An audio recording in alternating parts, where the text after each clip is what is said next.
Hello, and welcome to another edition of Ben Wilkoff Debriefs the Transition. Today I'd like to debrief something that Andre said yesterday in the P20 directors meeting that the program directors were invited to in order to do a little bit of debriefing on our own. And so he made the statement essentially about the announcement that was made to all of the teams about the shifts that were happening. And he made the statement that there was one message, but that it was heard in multitudinous ways, that it was heard in many different ways by many different people.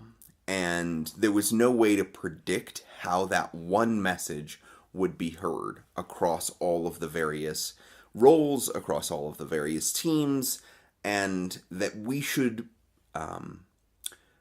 start listening for how others might hear what we have to say, but that shouldn't change necessarily the message.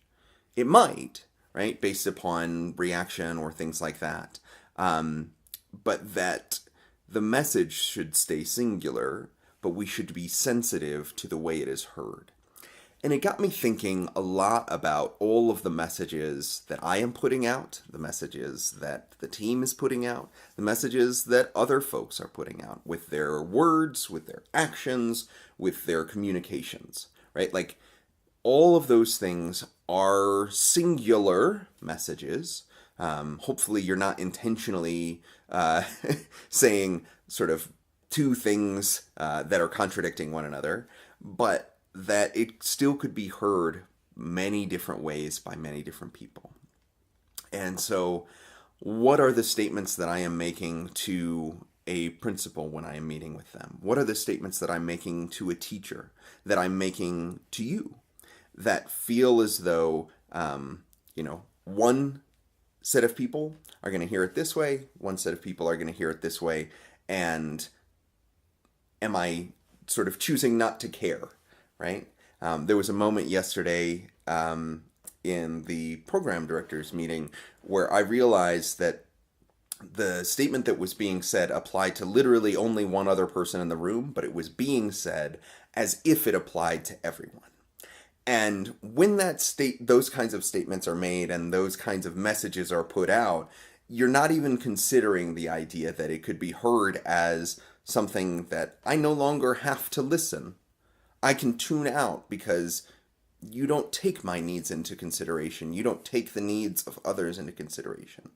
And so I guess the question to you is, how is it that your one message is being heard by the multitudes? How is it that we can support the multitudes in hearing that message better? How is it that we can change the message so that it feels appropriate, supportive, needed by all of those different folks? And how do we look at maybe having those different messages for different folks, or simply being able to support folks in hearing the message? Because I think that there is some really interesting work going on. I keep turning to the math implementation as a very concrete example of something rather massive that is being done that is really being done collectively, and how if there is not a single message, then things get muddled and confused and things like that. But how if there is also not the ability to listen for those multitudinous ways of hearing that message, then I don't think it's successful either. And so the math team did something that I thought was rather interesting. They released a frequently asked questions yesterday that seemed to be sort of heading off at the pass those multitudinous ways of hearing the message of. And so it was very much like, all right, we've heard these questions to the single message. We are going to respond.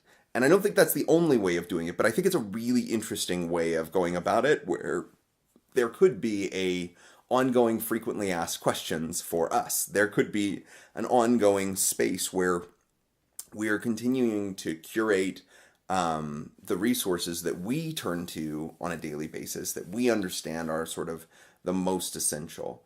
And yet maybe not everyone has the context. So they're hearing the message differently. They're hearing the message of blended and personalized learning as something to be waited out, as something to be feared. And how do we help them to hear it differently or support them in hearing it better? It's like the more that you listen to music, the more you can hear inside of that music, and the more nuanced that music becomes.